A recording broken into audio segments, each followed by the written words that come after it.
ओम गणपति गुरु गौरी गिरा गोस्वामी गिरिजेश सहित शारदा नर्मदा वाय हृदय प्रदेश बंदो हनुमत लखन संगो रिपुहन भरत सुजान सिया राम जी को नमन गाऊं हरि गुण गान सियावर रामचंद्र की जय। हनुमान जी महाराज की जय। नर्मदा मैया की जय। अखिलेश्वर महादेव की जय। हर हर महादेव शंभो। हाँ तो रामचरितमानस के भक्तजनों, अभी इसके पूर्व हमने अभी एक वीडियो बनाया है और ऋग्वेद शुरू कर दिया है। ऋग्वेद के प्रथम मंडल का दूसरा सूक्त में जितने भी मंत्र हैं उन मंत्रों का हमने अपनी टूटी फूटी भाषा में अपनी वो योग्यता के अनुसार उसका वाचन किया है और हिंदी में अर्थ समझाया। विशेष रूप से आप ध्यान दीजिए कि देखिए ऋग्वेद में किन किन देवताओं की किस प्रकार से उनको आह्वान किया गया है और किस प्रकार से उनकी स्तुति की गई है और इससे आपको बड़ा लाभ होगा।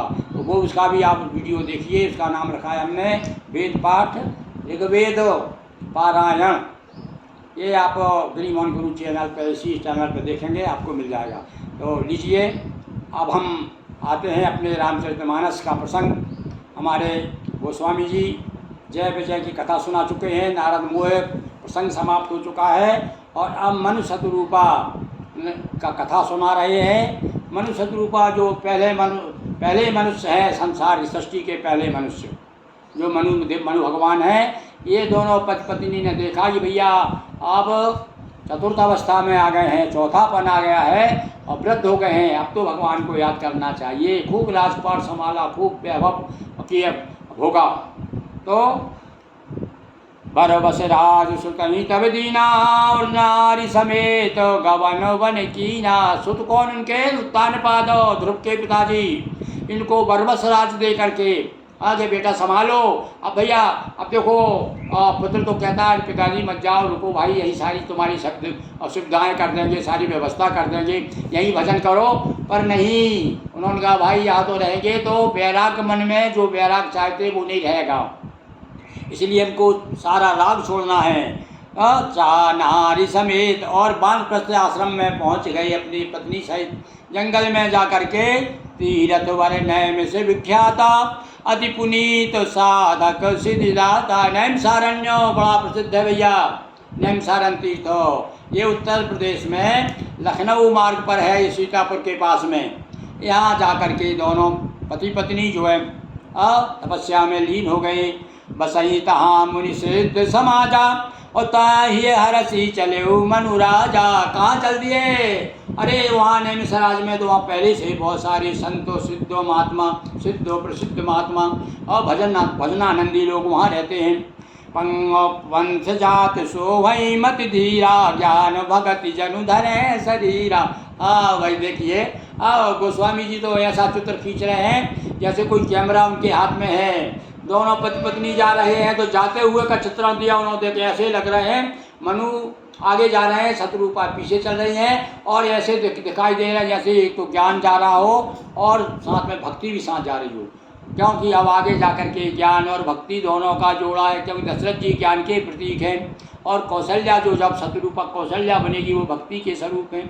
तो इसलिए उन्होंने पहले कह दिया भैया भक्ति के यहाँ पर भगवान जहाँ ज्ञान और भक्ति होती है वहाँ प्रकट होते हैं। ये बताएंगे अब आगे कि भैया ये जो ज्ञान भक्ति है ना, यही भगवान को प्रकट करेंगे, निराकार को साकार कर देंगे अपने तपस्या के बल से। पहुँचे जाय धेनुमति तीरा हर्ष नहाने निर्मल नीरा। कौन सी नदी है वहाँ पर? वहाँ पर गोमती बह रही है भाई, गोमती धेनुमति कहा। भैया कविता में कभी जरा अपने हिसाब से वर्णन कर देता है तो धेनुमति कह दिया उनको, गोमती को। उसके किनारे जाकर के पहले तो सबसे जाकर अब देखो और बता दिया घर से चले तो कैसे दिखाई दिए और आ गए कहाँ? गोमती के तीर पर आ गए। और सबसे पहले आकर के फिर क्या किया वही बताना चाह रहे हैं।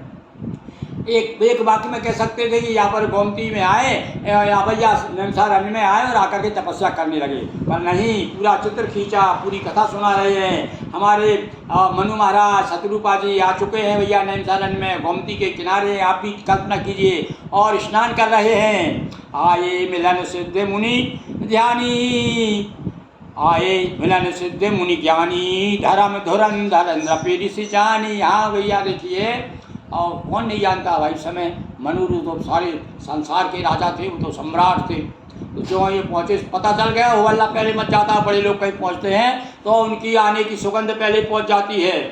तो सारे लोग मिलने के लिए आए, बोले राजा साहब आए हैं, राजा साहब आए हैं, रानी आई हैं, राजा साहब आए, रानी महारानी आई हुई हैं। जय तय तीरथ रहे सुहाये, मुनि सकल सादर करवाए। और तो क्या है, सारे ऋषि मुनियों का मारा चलिए। और ये यहाँ बहुत से तीर्थ हैं, यहाँ पर नैमिषारण्य में एक से एक तीर्थ हैं। और यहाँ पर व्यास की गादी है, हाँ व्यास व्यास जी की गादी है, और भी बड़े बड़े स्थान हैं यहाँ पर। सब जितने तीर्थ हैं वहाँ के अरण्य है, वो तो पूरा जंगल है नैमिषारण्य। वहाँ पर जा करके उनको स्नान करवाया, सबके दर्शन करवाए और मुनियों को मिलवाया। और अब उन्होंने, अब सबको दर्शन करने के बाद में अब जो है, अब खुद मुनियों के साथ में रहना ना भाई, तो वैसे ही वेश धारण कर लिया। क्या कैसे शरीर है मुनि पट परिधाना। अब व्रत तो थे ही, तो जब कपड़े अपड़े उतारे तो वो भी दिख रहा है। गोस्वामी जी को कह रहे हैं कैसे शरीर हो, बड़े दुबले पतले हैं। अरे आते ही थोड़े दुबले पतले हुए, वो तो पहले भैया बुढ़ापे में देखो हमारी हालत देख लो आप। तो कस शरीर मुनि पट परिधाना, और सत समाज नित्य सुनहि पुराना। और अभी तो बैठ करके कुछ दिन तो पहले देखो, अब ये भी बात सुन लीजिए। तपस्या के पहले भगवान की तरफ जाने के लिए पहले श्रवण भक्ति बहुत जरूरी है। श्रवण से क्या होगा, श्रवण से मनन करेंगे, ध्यान करेंगे तो भगवान धीरे धीरे हमारे हृदय में वही रूप स्नेह विशेष रूप से हृदय में आ जाते हैं। तो पुराण सुन रहे जहाँ तहाँ, अब आज भी आप जाइए नैमिषारण्य में, आज भी बहुत वहाँ पर जहाँ जाएंगे वहीं पुराण हो रहा है। कहीं भागवत हो रही है, कहीं गीता जी हो रही है, कहीं रामायण हो रही है। तो अब पति पत्नी दोनों बैठ करके बड़े प्यार के साथ में 12 अक्षर मंत्र पुनि जपहि सहित अनुराग। 12 मंत्र यानी 12 अक्षर का जो मंत्र है और उसका जाप करते। कौन सा मंत्र है भाई वो? हाँ वैष्णव लोग तो सभी जानते हैं। ओम नमो भगवते वासुदेवाय, ये बड़ा प्रसिद्ध मंत्र है वैष्णव जगत में। जिस प्रकार से शैव जगत में ओम नमः शिवाय प्रसिद्ध है, ये जिस प्रकार से गायत्री प्रसिद्ध है। ये कुछ ऐसे मंत्र हैं हमारे, जो कोई भी मंत्र आप ले लीजिए, ओम नमः शिवाय लीजिए, ओम नमो भगवते, ओम नमो नारायणाय ले लीजिए, और या गायत्री को ले लीजिए। और श्रद्धा भक्ति के साथ में जब इसका जप किया जाता है तो वही जप ही तप है। तप में सबसे श्रेष्ठ जप यज्ञ में सबसे श्रेष्ठ यज्ञ माना गया जप यज्ञ को। वासुदेव पद पंकरो दंपति मनयति लागो, संसार से अब मन हट गया।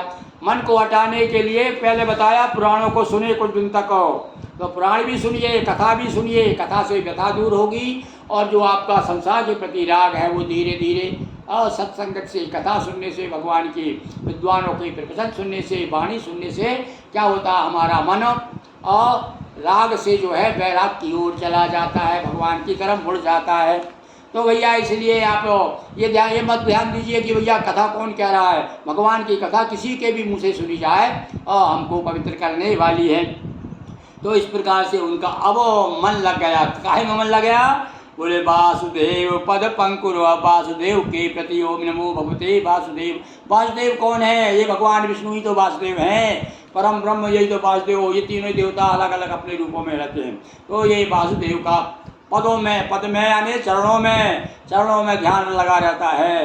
तो सबसे पहले चरण बंदन किया जाता है, उसके बाद में आगे चरण बंदन करते हुए और सारे रूप का रूप जो रूपाकार है पूरा पूरा ध्यान में आना चाहिए भगवान का।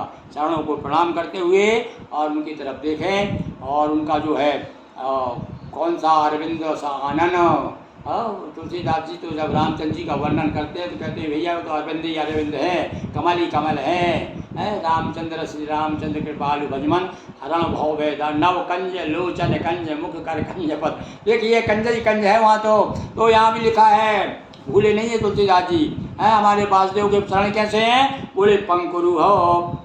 दोनों पंकज कहते हैं, पंक कहते हैं कीचड़ को, और कीचड़ में कौन खिलता है? वो कमल खिलता है, तो कमल को भी पंकुरु कहते हैं, पंकज कहते हैं। तो ऐसे वासुदेव के चरण रूपी कमल में इनका मन लग गया। बोलिए सियावर रामचंद्र की जय, नर्मदा मैया जी की जय। नमो पार्वती पते हर महादेव शंभो। आगे देखिए अब किस प्रकार से उनकी जीवन शैली, कैसा उनका दैनंदिनी किस प्रकार से जीवन व्यतीत कर रहे हैं हमारे मनु जी। और भैया किस प्रकार से एक साधक को किस प्रकार से रहना चाहिए, यदि आप साधना करने चाहते हैं तो किस प्रकार से आपका जीवन हो, तो वो भी आप धीरे धीरे उसमें आप और गोस्वामी जी मनु शतरूपा की दैनंदिनी बता के आपको भी बताना चाहते हैं कि भैया भगवान के पास जाने के लिए कुछ क्या क्या त्याग करना पड़ता है। बोलिए सियावर रामचंद्र की जय। हर हर महादेव शंभो।